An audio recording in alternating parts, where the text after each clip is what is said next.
रहीम अस्सलाम वालेकुम। आप मेरा यूट्यूब चैनल देख रहे हैं। Welcome to my YouTube channel. 2025 के पास पेपर्स हम कर रहे हैं, तो मैथ वाला पोर्शन आपको करवा रहा हूँ, साथ साथ बाकी आपको मैंने नोट शेयर कर दिए थे। तो 2025 का जो आपका मैथ का पोर्शन है, ये हमारा आखिरी पोर्शन है। पार्ट 3 हम करने लगे हैं। इसके बाद 2025 के हमारे सारे पेपर्स कंप्लीट हो जाएंगे। इसके बाद फिर आपने क्या करना है जी, इसके बाद फिर हम करेंगे जी जो हमारे 2024 की तरफ हम चलेंगे। ठीक है जी, अब चलते हैं जी। आपके पास है जी, if 20% of A is equal to B, then b% of 20 is equal to. क्या मतलब है? इसमें क्वेश्चन में आपके पास दो पोर्शन दिए हुए हैं, दो पार्ट दिए हुए हैं। ये आपके पास पहला पार्ट गिवन है और अगला पार्ट आपने फाइंड करना है। पहला पार्ट आपके पास है जी 20% of A is equal to b. इसको हमने फाइंड करना है जिस वही सिंपल तरीके से जैसे हम परसेंटेज के क्वेश्चन करते हैं। 20 का मतलब होता है 20%, का मतलब होता है बटा 100, का मतलब होता है ज़रब, ए का मतलब ए, बी का मतलब बी। ठीक है, 20 एक बार 20, 20 5 बार 100, तो आपके पास क्या आ गया जी, ए बटा 5 बराबर आ गया आपके पास बी। ये आपने यहाँ से इसको सॉल्व कर लिया।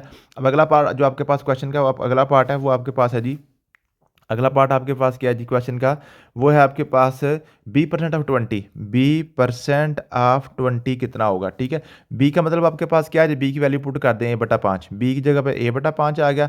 परसेंटेज का मतलब होता है बटा 100, हाफ का मतलब होता है ज़रब, b का मतलब आ गया 20। ठीक है जी। अब ये आपको पता है बटे का बटा नीचे आ जाता है। ठीक है, जब दो बटे इकट्ठे आ जाए तो ऊपर वाला बटा आप नीचे ले आते हैं, तो आपके पास आ गया जी a/5 ज़रब 100 मल्टीप्लाई बाई 20। ठीक है, तो बेसिकली क्वेश्चन में यही एक चीज़ थी, ये जो आपके पास है बटे का बटा नीचे लेके आने वाला। बस ये है कि बच्चे आमतौर पे क्या करेंगे, 5 को 100 के साथ काट देंगे, तो यहीं से तो गलती हो जाती है। ठीक है, सिंपल यही अब आपने करना है। 20 एक बार 20, 20 5 बार 100। ठीक है, तो आपके पास आ गया a/25 आ गया आंसर। आपके पास आ गया a/25, तो आपके पास आंसर आ गया a/25। मीन्स के b%ऑफ 20 जो a/25 आता है। अब a/25 जो होता है ना, अब उसने क्या चक्कर दिया हुआ था, a/25 में उसने क्या दिया हुआ है कि आपके पास आंसर तो आया a/25। ठीक है, लेकिन a/25 आपको ऑप्शन में नज़र नहीं आ रहा। ठीक है, अब हालांकि ऑप्शन में नज़र है, ये ऑप्शन में मौजूद है, लेकिन हमें इसमें क्या किया, उसने a/25 को क्या कर दिया, सारे के सारे ऑप्शन उसने परसेंटेज में कन्वर्ट किए हुए हैं, परसेंटेज में। अब हम क्या करेंगे, a/25 को परसेंटेज में कन्वर्ट कर देंगे। तो आपको पता है 1/25 किसके बराबर होता है, 4% के बराबर ही होता है। ठीक है, अगर आपको परसेंटेज में कोई भी नंबर दिया हो, जैसा आपको लिखा ना 7, तो 7 का परसेंटेज निकालना, तो हम क्या करते हैं, 7 को 100 से मल्टीप्लाई करके 100 से डिवाइड कर देते हैं। ठीक है, तो नीचे वाला जो 100 होता है वो आपके पास परसेंटेज में कन्वर्ट हो जाता है, और ऊपर वाला 100 उसके साथ रहता है, तो 7 का मतलब होता है 700%। ठीक है, इसी तरीके से ये a/25 इसको हम परसेंटेज में कन्वर्ट करना है, इसको 100 से मल्टीप्लाई करके 100 से डिवाइड कर दें। जो नीचे वाला 100 आपको पता है बटा 100 का मतलब परसेंटेज होता है। ठीक है, तो ऊपर वाला 100 इसके साथ रहेगा, तो आपके पास आ गया a/100/25%, ये आ गया। तो आपके पास 25 एक बार 25, 25 4 बार 100, तो आपके पास आ गया जी 4a%। तो ये आपके पास आ गया जी 4% ऑफ ए। ठीक है, तो आपके पास आ गया जी पहले वाला ए वाला ऑप्शन इसका करेक्ट आ गया, 4% ऑफ ए। अगला क्वेश्चन हमारे पास था जी, a number is multiply by 3 instead of being divided. क्या मतलब है, एक नंबर जो उसको हमने मल्टीप्लाई कर दिया 3 से, instead of being divided, mean के हमने करना उसको डिवाइड था, लेकिन गलती से उसको हमने क्या कर दिया, मल्टीप्लाई कर दिया। द परसेंटेज इंक्रीज बाय, कहता है कितने परसेंट वो फिर नंबर बढ़ जाएगा, जो हमारी गलती की वजह से कितना फ़र्क पड़ जाएगा। अब देखें, इसको हम सिंपली करते हैं। इसको हम जो है ना, इसको हम क्या करते हैं जी, सिंपली करने की कोशिश करते हैं कि आपके पास देखिए, अब हम एग्जांपल से समझ लेते हैं। फॉर एग्जांपल मेरे पास जो नंबर था ना जी, कोई नंबर चलिए 3 ले लेते हैं। फॉर एग्जांपल मेरे पास नंबर था 3। 3 इसलिए ले रहा हूँ कि ताकि हमने उसको डिवाइड भी करना है ना, 3 से ही डिवाइड करना है, जिससे ज़रा डिवाइड करना आसान हो जाएगा। ठीक है, जो नंबर 3 था ना, इसको हमने करना था डिवाइड 3 से।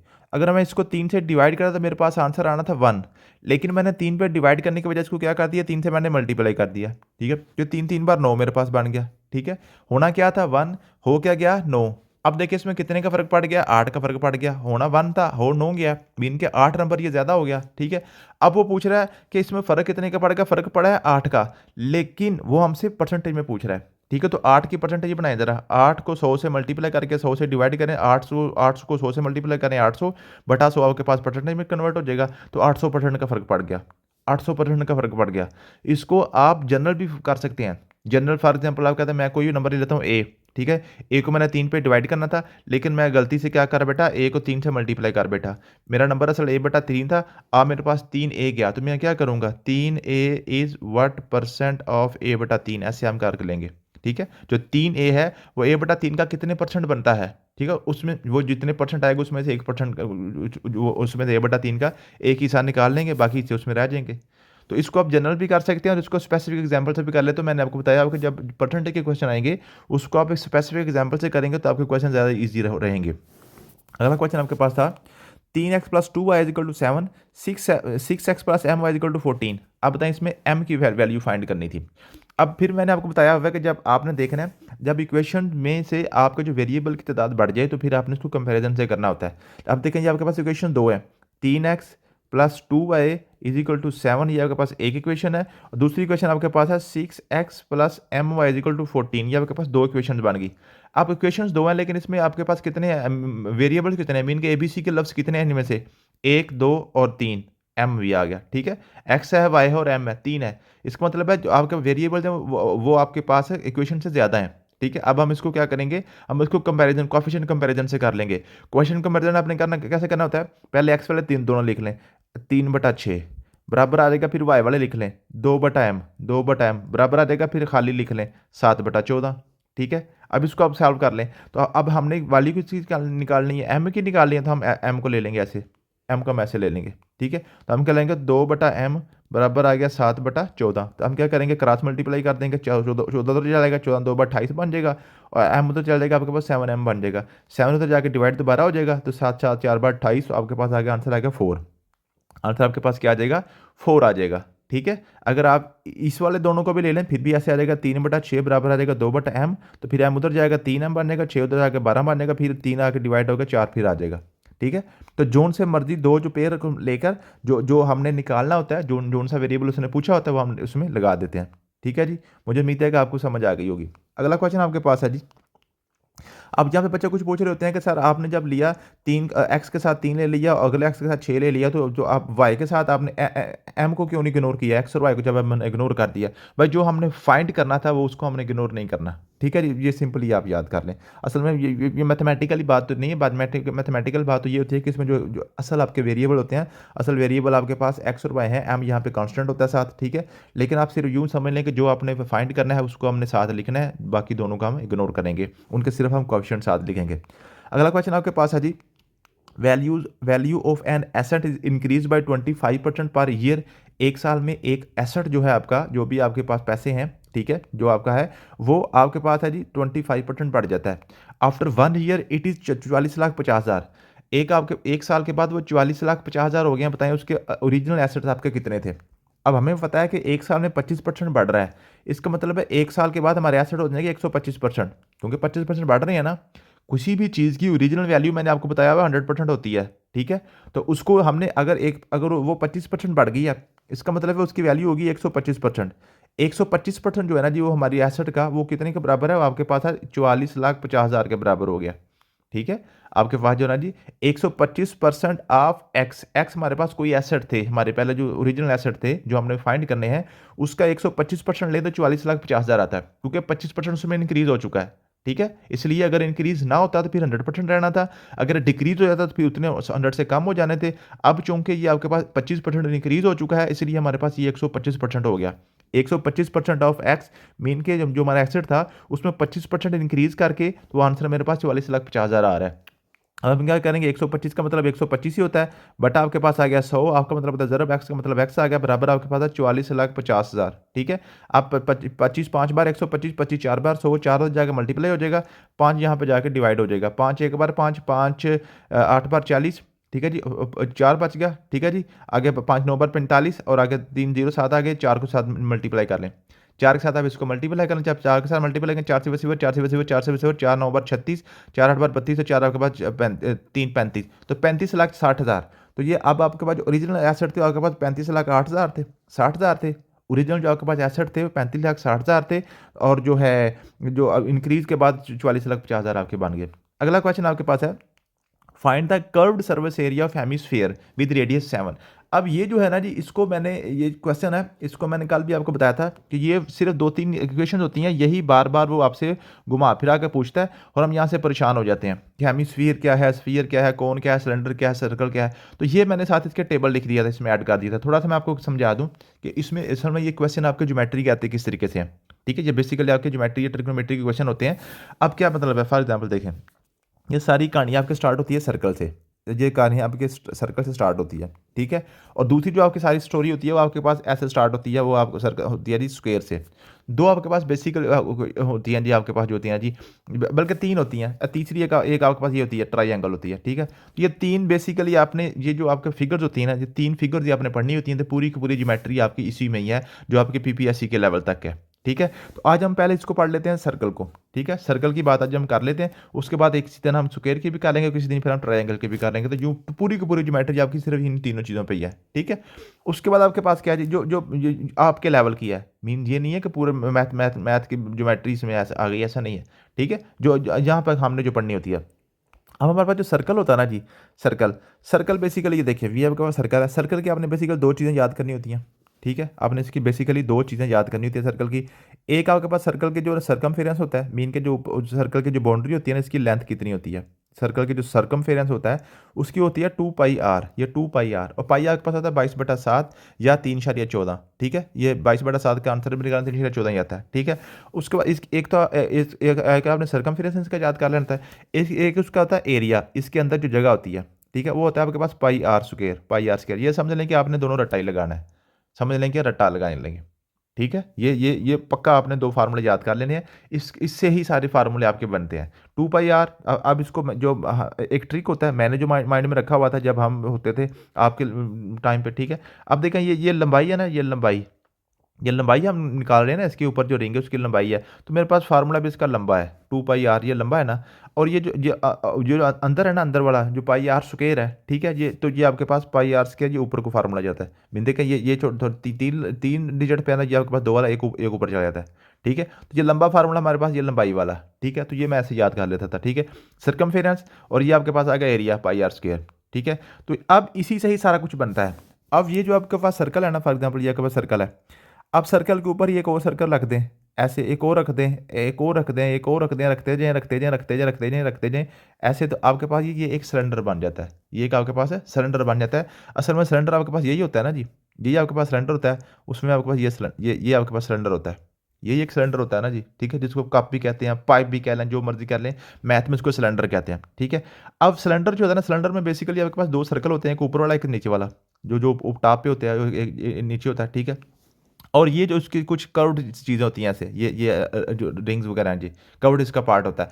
अब जो सर्कल है ना जी, जो जो आपके पास है सर्कल का, हमें पता है कि ये जो एरिया होता है सर्कल का पाई आर स्क्वायर होता है, ठीक है। तो ये इसका पाई आर स्क्वायर होगा, ये भी इसका एक और सर्कल है, पाई आर स्क्वायर हो गया, ठीक है। ये आपके पास पाई आर स्क्वायर हो गया। और ये इसका जो कर्व्ड पाथ है, जो कर्व्ड हिस्सा है जो, ठीक है, जो जो इसका सरफेस एरिया जिसको हम बोलते हैं, इसका जो कर्व्ड सरफेस एरिया, ठीक है, ये भी आपके पास क्या आ गया जी। इसके साथ हम जितने इसकी लेंथ होगी ना, जितनी इसकी लेंथ होगी, एच फॉर एग्जाम्पल इसकी लेंथ है, इसकी लेंथ आपके पास क्या जी, एच है, ठीक है। तो इसकी आपने टोटल जो इसका जो निकालेंगे, जो इसका एरिया निकालेंगे, वो तीन तरह का, एक ऊपर वाला सर्कल पाई आर स्क्वायर, एक नीचे वाला सर्कल पाई आर स्क्वायर। इसके टोटल आपके पास आ गया pi r square plus pi r square, ठीक है। आपके पास आ गया जी पाई आर स्क्वायर, ये जैसे मैंने यहाँ पे लिखा था, pi r square plus 2 pi r h, ठीक है जी। तो फिर आपके और दूसरा आपके पास क्या आ गया जी, इसका जो ऊपर सतह निकालेंगे, प्लस 2 पाई आर एच, ठीक है। तो ये आपके पास बेसिकली इसका होगा जिसका सरफेस एरिया है। और इसको अंदर जो वॉल्यूम है, अंदर वाली चीज़ जो है ना, अब ये हम बाहर बाहर से अब निकाल रहे थे। अभी जब अंदर की बात करते हैं तो आपके पास अंदर क्या है जी, अंदर आपके पास क्या है जी, ये जो आपके पास है, तो अंदर जो सर्कल आपके पास था, सर्कल के अंदर एरिया आपके पास पाई आर स्क्वायर था, ठीक है। तो इसके ऊपर रखते जाएं। फॉर एग्जांपल आपके पास है जी, मैं जो है ये जो मेरे पास सिलेंडर है, सिलेंडर मैं बनाता हूँ दो सर्कल से मिलाकर। फॉर एग्जांपल छोटा सा सिलेंडर बनाता हूँ, बिल्कुल छोटा सा सिलेंडर बनाता हूँ, जिसके ऊपर सिर्फ दो सर्कल मैं रखता हूँ, सिर्फ मैं दो सर्कल ये मेरा एक सर्कल है, इसका मेरे पास आ गया पाई आर स्क्वायर। एक और मैं इसके ऊपर ऐसे रख देता हूँ, तो मेरे पास ये क्या बन जाएगा, pi r square plus pi r square, दो हो जाएंगे। इसके ऊपर मैं एक और रख देता हूँ, मेरे पास तीन हो जाएंगे। फिर मैं इसके ऊपर और रख देता हूँ, फिर चार हो जाएंगे। फिर इसके ऊपर और रखता हूँ 5 6 7 8 9 10 12 14 18 20 करते करते मीन के जितने मैं रखूंगा उतना पाई आर स्क्वायर के साथ मैं उसको मल्टीप्लाई करते जाऊंगा। तीन है, तीन हो जाएगा, चार है, पाँच है, छः है, सात है। तो टोटल जो हमारे पास सिलेंडर है, सिलेंडर के ऊपर कितने आपके पास सर्कल हैं, वो हमें उसकी लेंथ से पता चलता है। अगर इसकी लेंथ एच है ना, तो हम इसको एच के साथ मल्टीप्लाई कर देंगे। तो एच पाई आर स्क्वायर या पाई आर स्क्वायर एच कर लें, एच पहले लिख लें बाद में लिखें, एक ही बात है। तो जो आपके पास सिलेंडर है ना, सिलेंडर का जो आपके पास वॉल्यूम बनता है, जो सिलेंडर के अंदर वाली चीज़ है, जो सिलेंडर के अंदर वाली चीज़ है, जिसके अंदर जो मीन के इसके अंदर कितनी कैपेसिटी है किसी भी चीज़ को रखने की, वो आपके पास होता है पाई आर स्क्वायर एच के बराबर होता है, पाई आर स्क्वायर एच के बराबर होता है। ठीक है, अब एक और बात है, ये आपके पास सिलेंडर, फॉर एग्जांपल ये आपके पास सिलेंडर है जी, फॉर ये हमने एक सिलेंडर बना लिया, ठीक है, ये आपके पास सिलेंडर है, ठीक है। अब सिलेंडर के अंदर से हमने क्या करते हैं, एक कोन निकालते हैं। कोन क्या होती है, कोन ऐसे होती है कि एक ही सा उसका सीधा होता है और आगे इसका ऐसे ऐसे तिरछा होता है, ये आपके पास कोन बन जाती है। ठीक है, ये आपके पास कोन होती है बेसिकली, एक सिलेंडर के अंदर से ऐसे कोन निकलती है। ये आपके पास, ये देखिए सिलेंडर, मैं थोड़ा सा इसको रिफाइन करके बना देता हूँ। ठीक है, ये आपके पास सिलेंडर आ गया, ठीक है, ये आपके पास सिलेंडर आ गया। सिलेंडर के अंदर से हम ऐसे कोन निकालते हैं। अब देखें, ये आपके पास कौन है, ये आपके पास कौन होती है, ठीक है, ये आपके पास कौन है। अब कौन के अंदर देखें ज़रा, अगर ये एक कौन है तो एक बाहरी वाली कौन है ना, एक एक ये भी यहाँ पे कौन है। तो एक सिलेंडर के अंदर से तीन कौन से निकलती हैं, तीन कौन से निकलती हैं। इसका मतलब है किसी एक कौन का अगर हम एरिया निकालें, किसी एक कोन का हम वॉल्यूम निकालें, तो सिलेंडर के तीसरे हिस्से के बराबर होगा, क्योंकि सिलेंडर के साथ तीन कोन से निकल रही है ना। तो आपके पास क्या करेगा, अगर सिलेंडर का आपके पास जो वॉल्यूम था पाई आर स्क्वायर एच था ना, तो कोन आपके पास क्या हो जाएगी, पाई आर स्क्वायर एच को हम 3 से डिवाइड कर देंगे, पाई आर स्क्वायर एच बटा 3 आ जाएगा जी, 3 हिस्सों में डिवाइड हो जाएगी। अब उसके बाद आपके पास ये कौन है, कौन ऐसे आपके पास होती है। ठीक है, तो कौन के अंदर देखें आपके पास क्या है जी, एक तो सर्कल इसमें मौजूद है, एक सर्कल मौजूद है। इसका अगर हम इसकी बाहर वाली बातों की बात शुरू करें, जो बाहर इसका जो सरफेस एरिया हम निकालें इसका, ठीक है, तो एक तो आपके पास ये एरिया आएगा 2 पाई आर आ गया, ठीक है, 2 पाई आर आएगा। और एक इसका ये आपके पास है, ये जो इसका कर्व्ड पाथ है, ठीक है। तो ये जो कर्व वाला होता है ना, ये आपके पास होता है पाई आर एल, मीन के जितनी ये लंबी इसकी नोक होगी उसके मुताबिक इसका फिर एरिया बढ़ता जाएगा। तो पाई आर एल, 2 पाई आर और पाई आर एल दोनों को मिला के, ठीक है जी। तो ये आपके पास आ गया जी, इसको मिलाएंगे pi r, sorry pi r l और पाई आर स्क्वायर, ये आपके पास है जी। कौन है अंदर, अंदर पाई आर स्क्वायर होता है ना, ठीक है। पाई आर स्क्वायर और पाई आर एल दोनों को मिला के इसका आपके पास बन जाएगा जी, ये इसका एरिया बन जाएगा। और वॉल्यूम इसका पाई आर स्क्वायर एच बटा 3 आ जाएगा, ठीक है। और उसके बाद होता है स्फीयर, स्फीयर का 4/3 पाई आर क्यूब आपके पास वॉल्यूम होता है, और 4 पाई आर स्क्वायर इसका आपके पास होता है जी एरिया होता है। तो ये आपके, और स्फीयर होता क्या है, स्फीयर बेसिकली ये सर्कल ही है ना। तो सर्कल गेंद की तरह सर्कल है, मीन के एक सर्कल आपके होता है पेज के ऊपर जो जो ड्रा करते हैं, एक होता है ऊपर जो आपके पास है ऐसे जो गेंद वाला सर्कल है, मीन के ऊपर उठा हुआ है, इसकी कुछ ऊंचाई भी है, इसके ऊपर कुछ ऊंचाई भी है। तो सर्कल के आपके पास क्या होता है, एक रेडियस ये और एक रेडियस ये, और जो आपके पास है ये जो है जो स्फीयर आएगा इसका थोड़ा सा ऊपर उठा हुआ होगा, ठीक है। तो ये आपके पास ही तीसरा इसका रेडियस आर क्यूब इसमें आ जाएगा, ठीक है। तो ये 4/3 पाई आर क्यूब इसका वॉल्यूम होता है, और इसका जो एरिया है 4 पाई आर स्क्वायर होता है, 4 पाई आर स्क्वायर होता है, ठीक है। तो ये आपके पास जो है ना, इसको मैं ये 2-4 फार्मूले आपने लाजमी साथ याद कर लेना, यही फार्मूले बार बार आपके इस्तेमाल होते हैं, ठीक है जी। अब देखें ये क्वेश्चन क्या पूछता है वो, find the curved surface area of hemisphere with radius 7। आप देखिए, अगर हमें स्फीयर के रेडियस का सरफेस एरिया का पता होगा ना, स्फीयर का एरिया होता है आपके पास 4 पाई आर स्क्वायर, स्फीयर का एरिया आपके पास आता है 4 पाई आर स्क्वायर, ठीक है। अब स्फीयर का एरिया चूंकि 4 पाई आर स्क्वायर है, तो हेमिस्फीयर क्या होता है, आधा स्फीयर, ठीक है। तो हेमिस्फीयर इसको 2 पे डिवाइड कर देंगे, आधा कर देंगे इसको, तो 2 एक बार 2, 2 बार 4, तो 2 पाई आर स्क्वायर इसका आपके पास एरिया बन जाएगा, ठीक है जी। तो सरफेस एरिया ऑफ हेमिस्फीयर जब हमने निकालना है, तो रेडियस आपके पास 7 है, तो 2 पाई आर स्क्वायर इसका फार्मूला आएगा, 2 का 2 पाई का होता है 22/7, आर आपके पास 7 का स्क्वायर आ जाएगा, 7 मल्टीप्लाई बाई 7 आपके पास आ जाएगा, ठीक है। 7 एक बार 7, 7 एक बार 7 काट जाएगा, बाकी को आपस में मल्टीप्लाई कर दें, तो ये आपके पास इसका आंसर बन जाएगा, ठीक है जी। तो उसके बाद आपके पास आएगा जी, the sum of 3 consecutive integer 33, find the smallest integer. कहते हैं जो आपके पास 3 इंटीजर्स हैं, अब इंटीजर्स के जो है ना उसकी, यहाँ से आपको सिर्फ पूछने का उसका मकसद ये है कि क्या इसको पता है कि जनरल फार्म जो होता है आपके पास इंटीजर को वो हम कैसे लिखते हैं। फॉर एग्जाम्पल आपके पास इंटीजर क्या होते हैं, वैसे आपके पास 0 है, +-1 है, +-2 +-3 +-4, मीन के जितने भी आपके नंबर सारे के सारे इंटीजर्स हैं। अब मैं लिखता हूँ 1 के बाद कंसेक्टिव, इसके बाद अगला क्या आएगा, 5 आएगा, नहीं 5 नहीं 2 आएगा, 5, 2 के बाद 6 आएगा, नहीं 2 के बाद 3 आएगा, 3 के बाद 8 आएगा, नहीं बल्कि 4 आएगा। ये होता है कंसेक्टिव, जो बिल्कुल साथ साथ आते हैं, जो तरतीब के साथ चलते हैं, ठीक है। अब तरतीब के साथ 1 है, 1 के बाद 2 है, 2 के बाद 3 है, 3 के बाद 4 है, 4 के बाद 5 है। तो 1 के बाद 2 कैसे आता है? 1 में 1 जमा कर दें 2 आ जाएगा। 2 के बाद 3 कैसे आएगा? 2 में 1 जमा कर 3 आ जाएगा। 3 के बाद 4 कैसे आता है? 3 में 1 जमा कर दे 5 4 आ जाएगा। 4 में 1 जमा करें 5 आ जाएगा। 5 में 1 जमा कर 6 आ जाएगा। मीन के पिछले नंबर में अगला नंबर एक ऐड करते जाएँ तो आपके पास अगला नंबर आता जाता है। अगर मेरे पास पहला नंबर मेरे पास x हो, अगला नंबर मेरे पास x + 1 आ जाएगा। उसके अगला मेरे पास x + 2 आ जाएगा। उससे अगला मेरे पास x + 3 आ जाएगा। ऐसे ही आएगा ना। अब देखें ये मेरे पास 1 है, ये आगे आ गया। ये पहला फॉर एग्जांपल मेरे पास 1 था, ठीक है।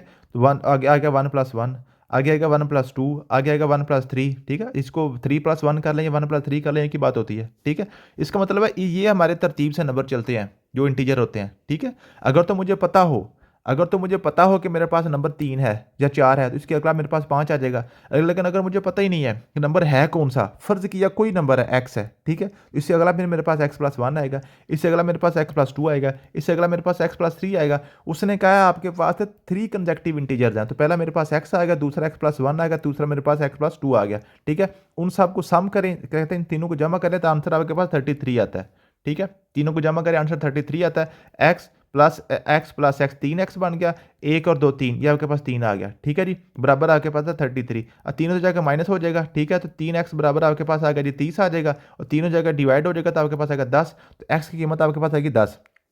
x अगर आपके पास 10 है, अगला आपके पास 11 आ जाएगा, अगला आपके पास 12 आ जाएगा, ठीक है। स्मॉलेस्ट कौन सा? स्मॉलेस्ट आपके पास 10 आ गया, ठीक है। अगला क्वेश्चन आपके पास है find the nth term of the sequence. इसकी कहता है nth टर्म निकालें। nth टर्म से क्या मुराद है कि आप मीन के आप जनरल टर्म निकालें कि एक ऐसी टर्म जिससे हमें सारे के सारे सीक्वेंस का पता चल जाए। अब सीक्वेंस आपके पास क्या है जी? ये आपके पास है 5 है, ये आपके पास 25, ये 125, ये 625 है। ये बेसिकली पहले हमने देखना सीक्वेंस में हो क्या रहा है। ये आपके पास 5 की पावर 1 है, ये 5 की पावर 2 है, ये 5 की पावर 3 है, ये 5 की पावर 4 है, आगे 5 की पावर 5 आएगा, आगे 5 की पावर 6 आएगा, आगे 5 की पावर 7 आएगा, चलता जाएगा, ठीक है। तो अगर हम इसको देखें 5 की मीन की जब 5 की पावर का सारा सीक्वेंस चल रहा है तो हम इसको लिख देंगे 5 की पावर n। n से मुराद क्या है? 1 2 3 4 5 6 7 जो भी है। अगर n की जब 1 है तो 1 है, 2 लिखेंगे 2 5, मीन के ये सारे के सारे नंबर जो हैं 5 की पावर n की फॉर्म में लिखे हुए हैं। 5 नीचे आपके पास ये जो है ना ये फिक्स है, उसके ऊपर जो n है ना ये चेंज हो रहा है, कभी 1 हो रहा है, कभी 2, कभी 3, कभी 4, कभी 5, कभी 6, कभी 6, कभी 7, ठीक है। तो जनरल फॉर्म हमने ऐसे निकालनी होती है। जो चीज़ आपके पास इसमें सारी जो है ना जो जो फिक्स है उसको हम लिखना होता है, और जो आपके पास फिक्स नहीं होती, जो चेंज हो रही होती है किसी फॉर्मेट के मुताबिक, उसको हम एन कह देते हैं, ठीक है। ये आपके पास है, इसकी जनरल फॉर्म आ गई 5 की पावर n। अगला आपके पास क्वेश्चन था a mobile phone cost 64,800 are including 8% GST, what is the original price of before tax. कहता है जी 64,800 का मोबाइल आपने लिया है, उसमें 8% आपने टैक्स भी दिया है, तो इसमें ओरिजिनल प्राइस क्या थी? अगर मैंने उसमें 8% टैक्स दिया है, इसका मतलब है मैंने 108% उसके पे किया है। असल उसकी कीमत थी 100%, ठीक है जी। किसी भी चीज़ की जो ओरिजिनल प्राइस होती है 100% होती है, ठीक है। उसमें से क्या किया आपने? 8% उसमें टैक्स भी अदा कर दिया। इसका मतलब है टोटल आपने 108% दिया। 108% ऑफ एक्स जो हमारी असल वैल्यू थी उसका मैंने 108% दिया, वो मैंने दिया 64,800, ठीक है। 108% of x is equal to 64,800। अब इसको मैं फाइंड कर लूँगा, एक्स मैंने निकालना है ओरिजिनल वैल्यू, तो 108 बटा आपके पास आएगा 100 ज़रब आपके पास एक्स बराबर आ गया 64,800, ठीक है। तो अब आप क्या करेंगे? एक्स बराबर आ जाएगा 64,800 बटा आपके पास आ गया 108 ज़रब आपके पास आ गया 100, ठीक है। अब इसको आप सॉल्व कर लेंगे। सिंपली जस्ट आपने इसको सॉल्व करना है, ठीक है। सॉल्व करना है, देखें ना ये आपके पास आएगा ये 108 54 के साथ, ये आपके पास आएगा 50, फिर करते 50 25 बन जाएगा, और ये आपके पास बन जाएगा जी 27 बन जाएगा, ठीक है। उसके बाद हम क्या करेंगे? फिर इसको काट लें जहाँ से भी कटता है, ये 3 के साथ काट लें, 3 9 बार 27, और आपके पास 3 2 बार 6, 3 1 बार 3 3 6 बार 18, 2 0 7 फिर आ जाएंगे, ठीक है। फिर आप क्या करेंगे जी? फिर आप इसको दोबारा 3 के साथ कर लें, 3 3 बार 9, 3 7 बार 21, 3 2 बार 6 और 2 72, 100 25 ऊपर बन के नीचे आपके पास आ गया। फिर 3 से काट लें, 3 2 बार 6, 3 4 बार 12, 2 0 7, 2400 को आप 25 से मल्टीप्लाई कर लें, ठीक है। 25 25 25 25 4 बार 100, 25 2 बार 50, और आपके पास आ गया 51, तो ये आपके पास आ गया, ठीक है। इस तरीके से आप इसकी ओरिजिनल वैल्यू निकाल सकते हैं। तो सिंपल आपने जस्ट इसका 108% करके तो आपने क्या करना था? इसको निकाल लेना था, ठीक है। अगर आप इस तरीके से कर लें ये भी ठीक है। अगर आप ऐसे करें कि ये जो है ना जी हमने ये 108% है ना, तो हम क्या करेंगे? इसका हम क्या करेंगे? 94% 92% निकाल लें, क्योंकि 8% उसमें से माइनस करना है GST। तो दोनों तरीकों से आप कर सकते हैं। अगला आपके पास क्वेश्चन है जी if 20% of number is 18, what is the number? 20% of our number, तो ये सिंपल वही है क्वेश्चन, इसको आपने क्या करना है, मैथ की फॉर्म में लिखना है। 20% ऑफ आ नंबर इज 18। 20 का मतलब 20%, का मतलब होता है बटा 100, का मतलब होता है ज़रब, आ नंबर का मतलब होता है एक्स, इसका मतलब होता है बराबर, 18 का मतलब होगा क्या 18। इसको जैसे आपने सॉल्व करना है, 20 एक बार 20, 20 5 बार 100, 500 जाकर मल्टीपल आ जाएगा, 18 5 बार 90, आपके पास आंसर आ जाएगा। इस तरीके से आपने इसका आंसर निकालना था। अगला क्वेश्चन आपके पास है जी एक्स रेशो वाई। आपका अगला क्वेश्चन है जी x ratio y. X ratio y आपके पास है 11:8, और आपके पास है वाई रेशो जी आपके पास है 6:7। एक्स जी आप निकालें, एक्स जी निकालें, कंबाइन रेशो से कर लें, चाहे इसको डिवाइड करके कर लें, जैसे मर्जी कर लें, बिल्कुल आसान है। ये रेशो वाले क्वेश्चन मैंने आपको बड़ी डिटेल से इसका टॉपिक करवाया था। एक्स रेशो वाई उसके बाद वाई रेशो जी, ऐसे इकट्ठा इसको लिख लें। एक्स रेशो वाई 11:8 है, और वाई रेशो जी आपके पास आ गया जी, ये आपके पास 6:7 आ गया। ठीक है, तो मैंने क्या किया था, इस दरमियान वालों को बराबर कर लें, ऊपर वाई वाई बराबर है ना, दरमियान वाले भी बराबर कर लें, इसको इन दोनों के साथ मल्टीप्लाई कर दो, इसको इन दोनों के साथ मल्टीप्लाई कर दो। 11 बार 66, और 6 8 बार 48, और 8 6 बार 48, और 7 8 बार 56। ठीक है, 48 48 आपके पास कॉमन आ जाएगा जी, आपके पास 66 48 और 56। ठीक है, हमने क्या निकालना है, एक्स और जी, ये एक्स है और ये जी है। ठीक है जी, 66 और 56 की आप निकाल लें। ठीक है, 66 को 56 पे करके देख लें, इसको सिंपलीफाई बस करें ना, ये 33 आ जाएगा, और ये आपके पास आ जाएगा 28, 33 और 28, ये आपके पास आ जाएगी, इसको 2 के साथ काट के। ऐसे भी कर सकते हैं, अगर आप इसको दूसरे तरीके से करना चाहें, आप जी के साथ डिवाइड करके फिर भी आप कर सकते हैं। जैसे वो कौन सा है, ऐसे देखें, फॉर एग्जाम्पल लिखा हुआ है एक्स बटा वाई, आपके पास क्या है जी 6/7, ये आपके पास है। आप दोनों तरफ जी के साथ डिवाइड कर दें, एक्स बटा जी बटा आ गया वाई बटा जी बराबर आ गया 6/7, ऐसे भी आप कर सकते हैं।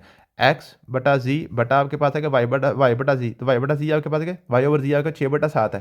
ठीक है जी, वाई ओवर जी आपके पास 6/7 है, इज इक्वल टू आपके पास आ गया जी, ये जो है सॉरी 6 और 7, ये एक्स एक्स और वाई 11/8 था। ठीक है, इसको हम 11/8 को 6/7 से डिवाइड कर लें, तो फिर भी मल्टीप्लाई करके फिर भी आपके पास आंसर वही आ जाता है। ठीक है जी, इस तरीके से भी कर सकते हैं, दूसरे तरीके से भी कर सकते हैं, बल्कि वो कंबाइन रेशो से करें, क्योंकि वो कंबाइन रेशो वाला जो आपके पास है ना तरीका, वो सारे क्वेश्चन पे लग जाता है। इसका एलसीएम निकालना जी 30 और 36 का, ये आप निकाल लेंगे मेरे ख्याल में, ये आपने सिर्फ आपने इसका एलसीएम ही निकालना था। ठीक है, आप निकाल लेंगे। अगला क्वेश्चन था जी equation x plus y is equal to 3 और 4x plus y is equal to 12 represent what on a graph. एक ग्राफ के ऊपर ये क्या रिप्रेजेंट कर रही हैं, तो अब देखें बेसिकली ये जो आपके पास है x plus y is equal to 3, और ये जो है ये भी इसमें से 4 अगर कॉमन ले हम, x plus y is equal to 4 × 3, 12 को 4 × 3, तो 4 4 के साथ काट के फिर भी x plus y is equal to 3 ही बनता है। मीन कि ये दोनों इक्वेशन बिल्कुल एक ही इक्वेशन को आपने मॉडिफाई करके लिखा हुआ था, तो ये आपके पास वन लाइन, एक ही लाइन को ये शो कर रही हैं। अगला क्वेश्चन आपके पास था जी साइन एक्स आपके पास है 4/5, और कास 2x की वैल्यू कहता है निकालो। तो कास 2x की वैल्यू आपने निकालनी थी, ये एक फार्मूला आपके पास होता है, cos 2x equal to 1 minus sine square x, ये आपने फार्मूला याद ही करना है।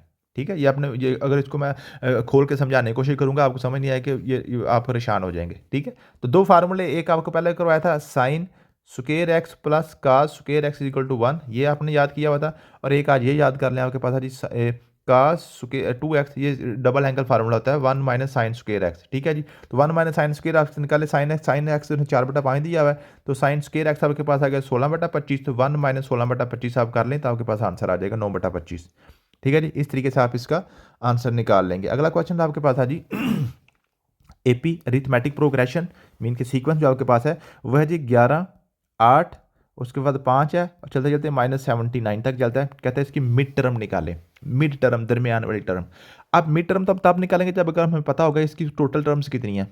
फॉर एग्जाम्पल मेरे पास अगर वो कहता है इसमें आपके पास ना जी 45 टर्म्स हैं, ठीक है, तो मुझे पता चल जाएगा 22 इधर जाएगी, 22 इधर चलेगी, दरमियान वाली 23 वाली जो हमारी होगी वो इसकी दरमियान वाली टर्म होगी। अब हमें ये नहीं पता कि इसकी टर्म्स कितनी है, हमें ये नहीं पता इसकी टर्म्स कितनी है, तो पहले हमें पता ये करना पड़ेगा इसकी टर्म्स कितनी है, फिर हम उसके दरमियान वाली टर्म हम निकाल देंगे। अब अरिथमेटिक प्रोग्रेशन का फार्मूला आपको आता है an is equal to a1, उसके बाद प्लस n-1 इंटू डी, ये आपके पास फार्मूला होता है इसका। ये बिल्कुल सिंपल सा जो है ना बेसिक फार्मूला है, an बराबर है जी a1 plus n-1 into D, ये आपने करना होता है। ठीक है, अब इसमें देखिए ए एन आपके पास क्या होता है, जो आखिरी टर्म होती है, ये आपके पास -79 है, -79 है। ए वन आपके पास क्या होता है, जो पहली टर्म होती है, ये आपके पास होती है जी, ये 11 है, यहाँ पे 11 है। प्लस एन से मुराद क्या होता है कि टोटल नंबर ऑफ टर्म्स, वो हमें नहीं पता, वो एन कैन नहीं रखेंगे। -1 डी आपके पास क्या होता है, दूसरी टर्म में से पहली टर्म को निकाल के जो आंसर आता है, तो 8 में से 11 निकालने तो आपके पास आएगा -3। ठीक है, अब इसको -3 लिख देंगे। ठीक है जी, ये -3 इसके साथ मल्टीप्लाई हो रहा है। अब हम क्या करेंगे, -79 is equal to 11 plus n को -3 से मल्टीप्लाई करेंगे, -3 है, माइनस माइनस प्लस 3 आ जाएगा। ठीक है जी, ये मल्टीप्लाई हो जाएगा, आपके पास आ गया -79 इज इक्वल टू 11 -3 प्लस 3। ठीक है, 11 में से 3 जमा करेंगे 14 का, तो ये 14 जाकर माइनस हो जाएगा, -79 प्लस 14 इज इक्वल टू आपके पास आएगा 3 एन आ गया। ठीक है जी, ये -3 एन आ गया। ठीक है, अब 79 में से 14 आप निकाल दें। ठीक है जी, तो आपके पास 65 आ गया, 65 इज इक्वल टू आ गया -3 एन, तीन तीन के साथ माइनस माइनस के साथ कट गया। ठीक है, और ये उसका नीचे आपके पास आ जाएगा। ठीक है, तो यहाँ से आपने क्या करनी है, इसकी पहले आपने क्या करनी है, इसकी टर्म्स निकाल, इस तरीके से आप इसकी टर्म्स की निकाल लेंगे। लेकिन सॉरी, यहाँ पे जो था ये आपके पास अगर -3 एन प्लस आपके पास 14 बना था ना, -3 एन प्लस 14 तो जाके माइनस हो जाएगा, तो 79 माइनस 14 आपके पास आएगा 93 बन जाएगा, is equal to -3 n, minus minus के साथ कट गया, तो एन आपके पास आएगा 93 को 3 पे डिवाइड करके आपके पास आएगा 31। तो टोटल टर्म्स आपके पास 31 बनती हैं। टोटल टर्म्स यहाँ पे आपके पास जो है वो 31 बनती हैं। ठीक है, तो टोटल टर्म्स अगर हमारे पास 31 हैं, अगर टोटल टर्म्स हमारे पास 31 हैं, तो मिड टर्म हमारे पास कौन सी बन जाएगी, 16वीं बन जाएगी। ठीक है, आपके पास अगर टोटल आपके पास 31 हैं, तो अब मिड टर्म आपके पास 16वीं बन जाएगी ना जी। ठीक है, अगर 31 हैं, 1 से लेकर 31 तक चलते हैं, तो आपके पास जो 16वीं टर्म जो होगी ना, वो आपके पास 15 इधर दरमियान वाली है। ठीक है, तो ये आपके 16वीं टर्म आपने निकालनी है यहाँ से, तो 16वीं टर्म का फार्मूला दोबारा हम लगाएंगे, ए एन बराबर आ गया A1 plus n minus 1 into d. ठीक है, तो ए एन आपके पास कौन सी है, ए एन हमने निकालनी है 16वीं, ए 16 निकालेंगे, A1 आपके पास 11 है, एन आपके पास 16 आ गया यहाँ पे, अब क्योंकि हमें पता है टर्म कौन सी है, 16वीं है, -1 इंटू डी आपके पास -3 है। ठीक है, तो ए 16 आपके पास आ गया, 11 इंटू 16 में से एक निकालें आपके 15। ठीक है, 15 जरा -3 आ गया। ठीक है, तो आपके पास आ गया ए 16 इज इक्वल टू 11 इंटू 15, 3 बार 45 में आपके पास आएगा -45, 11 प्लस -45। ठीक है जी, तो 11 में से 45 आप निकाल दें, तो आपके पास क्या बनेगा, 34 बन जाएगा। ठीक है, -34। ठीक है, तो ये आपके पास आंसर आएगा -34, तो इसकी जो आपके पास 16वीं टर्म है -34 बन रही है, तो ये बी वाला ऑप्शन था। अगला क्वेश्चन है जी, a car travel 50 kilometer in 1 hour, how much distance will it cover in 12 minutes. कहता जी एक घंटे में 50 किलोमीटर वो चलती है, एक घंटे में 50 किलोमीटर चलती है, एक घंटे में मुझे पता है 60 मिनट होते हैं। ठीक है, एक घंटे में 60 मिनट होते हैं। इसको आप यूं करेंगे, आप इसको रेशियो एंड प्रोपोर्शन के फार्मूले से भी कर सकते हैं, जो जो आपके पास है जी, प्रोपोर्शन के क्वेश्चन से भी कर सकते हैं। जैसे हम लिखते हैं जी, उसमें किलोमीटर आपके पास 50 है और टाइम आपके पास 60 मिनट है, अब टाइम आपके पास 12 मिनट रह गया, तो बताएं कितने घंटे होंगे। ऐसे भी आप कर सकते हैं, ऐसे करके। ठीक है, जो तीर लगा के वैसे भी कर सकते हैं, इसको आप डायरेक्ट भी कर सकते हैं। 50 किलोमीटर करती है 60 मिनट में, तो 12 मिनट में क्या होगा, जो 12 जो है 60 का कौन सा हिस्सा है, 5वां हिस्सा है ना, एक घंटे का 5वां हिस्सा होता है 12, 12 5 बार 60। ठीक है, तो अगर हम टाइम हमारे पास 5 गुना कम हो गया, तो फिर हमारे पास जो है ना ये भी कम हो जाएगा, 5 गुना तो 10 रह जाएगा। ठीक है, अगर किलोमीटर आपके 60 मिनट में 50 आ रहे हैं ना, तो 12 जो है 5वां हिस्सा है एक घंटे का, तो फिर किलोमीटर भी आपके 5 से कम हो जाएंगे। तो फिर 10 को 5 से डिवाइड करें, 10 50 को 5 से डिवाइड करें, 10 आ जाएगा, 10 किलोमीटर। अगला क्वेश्चन है जी, x+1 is factor of 2x square plus के, देन द वैल्यू ऑफ के। कहता है जी, ये जो है ना जी, ये x+1 जो है वो इसका फैक्टर है। फैक्टर कौन होता है, फैक्टर वो होता है जो इसमें पुट करें तो आंसर 0 आना चाहिए। ये मैंने कल भी आपको बताया था, फैक्टर वो होता है x+1 है ना, x+1 में पहले x की वैल्यू निकालें, तो x की कीमत आ जाएगी -1, क्योंकि x+1 इज इक्वल टू 0 आना चाहिए ना, तो x इक्वल टू -1, 1 उधर जाके होगा, तो 0 में से -1 निकाले तो -1 आ जाएगा। इसका मतलब है अगर हम ये जो है ना, इसमें x की कीमत -1 पुट करें तो इसको 0 आना चाहिए, क्योंकि वो उसमें बता रहा है इसका फैक्टर है।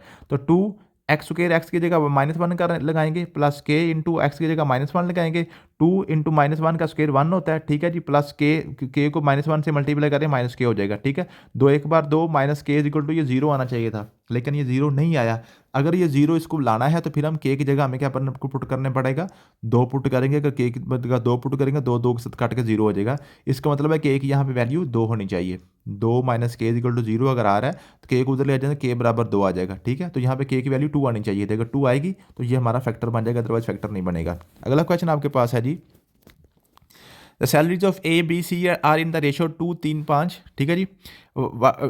If the increment of 15%, 100%, 10%, 20% are allowed respectively in the salaries, then what will be the new ratio of the salaries. कहता है जी जो आपके पास है जी इनकी रेशो जो है वो है जी 2, 3 और 5 की रेशो है, ठीक है। मैं इसको थोड़ा सा आसानी करने के लिए क्या कर लेता हूँ, इसको 200 कर लेता हूँ, इसको 300 कर लेता हूँ, इसको 500 कर लेता हूँ, ताकि थोड़ा सा हमें इसको कैलकुलेट करना आसान हो जाए, ठीक है। कहता है जी इंक्रीमेंट हुआ है 15%, इसका 15% अगर इंक्रीमेंट हुआ तो 100 का 15%, 100 के पीछे 15 रुपये और 200 के पीछे 30 रुपये हो जाएंगे, 230 उसका बढ़ गया, 15% निकालना है ना।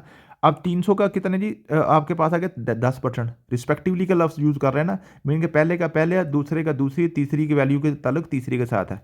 तो 300 का आपके कितने 10% है, तो 300 का 10% आपके पास 30 होता है, तो 330 बन गया। एक 100 का 10% बढ़ रहा है ना, तो 100 के लिए 10, फिर 200 के लिए 200 और 300 के लिए 300 हो जाएगा। यहाँ पे 200 का 15% बढ़ा था इसलिए 230 हो गया, 300 का 10% बढ़ा इसलिए 330 हो गया, और 500 का कितने बढ़ा जी 20%। तो 500 का अगर 20% बढ़ गया, 500 का अगर 20% बढ़ गया तो 20 5 बार 100, मीन के 100 रुपया बढ़ जाएगा, तो ये 600 हो जाएगी, ये आपके पास 600 हो जाएगा। 20% ऑफ 500 आप ऐसे निकाल के भी देख सकते हैं अगर आपने निकालना हो। इसका मतलब पहले हमारे पास सैलरीज ये थी, अब सैलरीज ये हो गई हैं बढ़ के। अब इनको आप क्या करेंगे, इनको आप थोड़ा सा क्या कर लेंगे, हम इनको सिंपलीफाई कर लेंगे। तो ये 0 0 कट जाएगा आपस में, आखिर वाला 0, ठीक है जी। आपका आ गया 23, ये आ गया 33, ये आ गया 60, तो 23 33 60% की इनकी रेशो अब हो जाएगी 23 33 से, ये सी वाला। अगला क्वेश्चन आपके पास है जी, एक्स बराबर है √5 -2 +2, ज़रब आपके पास है √5 -2, तो इसकी क्या था कीमत निकालो। अब ये जो क्वेश्चन था ये बिल्कुल सिंपल, सिर्फ इसको पूछने का मकसद ये था कि ये जो आपके पास √5 जमा 2 है और √5 -2 है, इसका सिर्फ फार्मूला वो आपसे पूछना चाह रहा है। ये आपके पास फार्मूला बनता है a + b × a - b, ये वो वाला फार्मूला है। एक दफ़ा जमा और एक दफ़ा नफ़ी, दो वैल्यूज़ लिखी हूँ तो उसका फार्मूला क्या आता है, पहली का स्क्वायर माइनस दूसरी का स्क्वायर। तो यहाँ पे a आपके पास √5 है, b आपके पास 2 है, तो आपके पास बन गया √5 का मुरब्बा -2 का मुरब्बा, ठीक है जी। ये दो जल्द के साथ काट जाएगा, जब 5 बन गया, 2 का 2 2 की पावर 2 आपके पास 4 आ गया, 5 में से 4 निकालने आपके पास आ गया 1। इसका मतलब है यहाँ पे जो आपके पास है x की वैल्यू 1 है।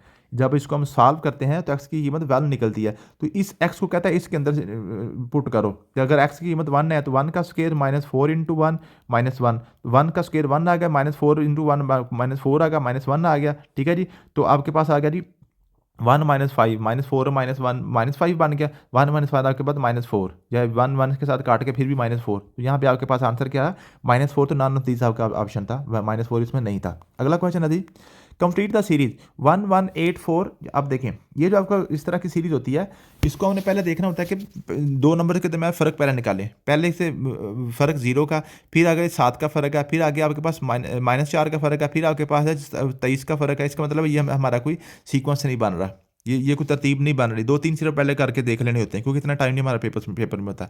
फिर हम ज़रब का देख लेते हैं, 1 को 1 से मल्टीप्लाई करो 1, फिर 1 को 8 से मल्टीप्लाई करो 8, फिर 8 को 2 पे तकसीम करो 4, फिर 4 को, ये भी कोई हमारे पास सीक्वेंस नहीं बन रहा। फिर हम क्या करेंगे, फिर तीसरा हमारा तरीका क्या होता है, तीसरा हमारा चेक ये होता है कि हमने क्या करना होता है, पहली तीसरी एक एक नंबर छोड़ के हमने निकालने होते हैं, 1 8 27 और आगे आपके पास x आ गया जो हमने निकालना है। और दूसरी हमारे पास सीरीज़ है जी 1 4 और उसके बाद 1 4 और 9 और आगे फिर इसके x है। हम इसको सेपरेट कर लेते हैं, ठीक है, सेपरेट कर लेते हैं सीरीज़ को। अगर सेपरेट ना करनी आ रही हो तो आप ऐसे भी कर सकते हैं कि हम क्या करें, पहला नंबर छोड़ के दूसरा काट दें, दूसरा छोड़ के फिर एक छोड़ के काट दें, फिर एक छोड़ के काट दें, तो ऐसे आपके पास सीरीज़ फिर ऐसे भी बन जाएगी। आपके पास आ गया 1 8 और 27 बन गई। अब ये सीरीज़ देखें ज़रा, 1 के बाद 8 कैसे आ रहा है, 7 के साथ जमा वाले, बल्कि जमा वाले तो ये बनी नहीं है। अब हम क्या करेंगे, इसको ज़रा हम पावर वाली सीरीज़ चेक करेंगे। 1 की पावर 3 हो तो 1 होता है, 2 की पावर 3 हो तो 8 होता है, 3 की पावर 3 हो तो 27 होता है। इसका मतलब है ये सीरीज़ तो मेरे पास बन रही है क्यूब वाली, ठीक है। अगली मेरे पास 4 की पावर 3 आएगा, आगे मेरे पास 4 की पावर 3 आएगा। अब ये वाली सीरीज़ मैंने कर ली, इसका मतलब है ये वाली सीरीज़ तो मुझे समझ आ गई। अब इसमें जो दूसरी जो सीरीज़ घुसेड़ी हुई है ना, वो हम क्या करते हैं, पहला नंबर काटते हैं, फिर ये वाला काटते हैं, फिर हम ये वाला काटते हैं, ठीक है। तो एक एक नंबर छोड़ के, और फिर हम ये वाला काट देते हैं, तो हमारे पास बन गया 1 4 9 और आगे x आ गया। तो ये 1 1 का मुरब्बा 1, 2 का स्क्वायर 4, 3 का स्क्वायर 9, आगे आपका 4 का स्क्वायर आएगा। इसका मतलब है मेरे पास ये 2 सीरीज़ इकट्ठी थी, एक स्क्वायर वाली थी और एक आपके पास क्यूब वाली थी, ठीक है। एक स्क्वायर वाली थी और एक क्यूब वाली सीरीज़ थी। तो अब मुझे पता चल गया जनाब, ये जो है पहली वाली सीरीज जो है 1 1 और 8, 1 8 27 और आगे आपके पास 4 की पावर 3, आपके पास आ गया जी 64। ठीक है, और ये जो थी मेरे पास थी ये डबल वाली थी, 1 2 का स्क्वायर, 3 का स्क्वायर, फिर 4 का स्क्वायर आ जाएगा 16। इस तरीके से आपने एक डबल वाली सीरीज चल रही थी और एक क्यूब वाली सीरीज चल रही थी मेरे पास, ये दोनों सीरीज इकट्ठी उसने मर्ज की हुई थी। अगला क्वेश्चन मेरे पास था जी, salaries of A and B increase, ये हो गया पहले क्वेश्चन। आगे जी, if one is added to the largest 4 digit number the number become. अब यहाँ सिर्फ आपसे पूछ रहा हूँ, ये चाह रहा है कि क्या उसको पता है कि लार्जेस्ट 4 डिजिट नंबर कौन सा होता है। तो आपके पास डिजिट कौन से होते हैं, वैसे डिजिट आपके पास 0 1 2 3 4 5 6 7 8 और 9, ये 10 डिजिट टोटल होते हैं आपके पास डेसिमल नंबर सिस्टम में। सबसे बड़ा डिजिट कौन सा है, 9 है। तो आपके पास है जी एक, आपके पास है 1 डिजिट सिस्टम, सबसे बड़ा 9 हो गया। अगर 2 डिजिट में लेके जाएं तो ये 99 होता है, क्योंकि अगर 99 के बाद अगला आपके पास 3 डिजिट में चला जाता है, 100 हो जाता है। ठीक है, तो 2 डिजिट में सबसे बड़ा आपके पास 99 होता है, 99। 3 डिजिट में आपके पास 999 होगा, और 4 डिजिट सबसे बड़ा आपके पास 999 आएगा, क्योंकि इससे आगे एक भी अगर जमा करेंगे तो ये आपके पास क्या बन जाएगा, 5 डिजिट में चला जाएगा। ठीक है, तो ये आपसे पूछना चाह रहा है, अगर आपके पास 4 डिजिट का सबसे बड़ा नंबर है उसमें अगर 1 ऐड करें तो ये किस में चला जाता है, ये 5 डिजिट में चला जाता है, तो ये आपके पास ये वाला बी वाला ऑप्शन होगा। ठीक है जी, 9,999 में 1 जमा करें तो ये आपके पास है 10,000 बन जाता है।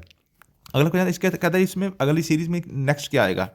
अब देखिए इसमें आपके पास है 1 में 1 जमा करें 1, फिर 1 में 1 जमा करें, सॉरी 1 में कुछ भी जमा नहीं किया, ये 1 आ गया, ये 0 जमा किया, फिर अगले में आपने 1 जमा किया, अगले में आपने 4 जमा किया, अगले में आपने फिर 18 जमा किया, कोई हमारे पास सीरीज नहीं बनी है। फिर ज़रबल चेक करते हैं, 1 को 1 से मल्टीप्लाई करें 1, फिर 1 को 2 से मल्टीप्लाई करें 2, 2 को 3 से मल्टीप्लाई करें 6, 6 को 4 से मल्टीप्लाई करें 4, आप देखें 24, ये मेरे पास सीरीज़ बन गई, मल्टीप्लाई वाली सीरीज़ बन गई। ठीक है, मल्टीप्लाई वाला सीक्वेंस मेरे पास तरतीब बन गई है। तो अभी 24 को मैं कैसे 5 से मल्टीप्लाई कर दूंगा। ठीक है, तो ये आप मेरे पास आ गया जाएगा 120 आ जाएगा। ठीक है, तो पहले सबसे पहले हमने जो सीरीज वाले क्वेश्चन पहले प्लस जमा ऐड प्लस माइनस चेक करना है, फिर मल्टीप्लाई चेक करना है, अगर वो भी ना है तो फिर हमने सीरीज को तोड़ के अलग-अलग करके देखना होता है। तो ये यहाँ से तक हमारा कोई ना कोई आंसर, यहाँ से कोई ऑप्शन हमें नज़र आ जाता है।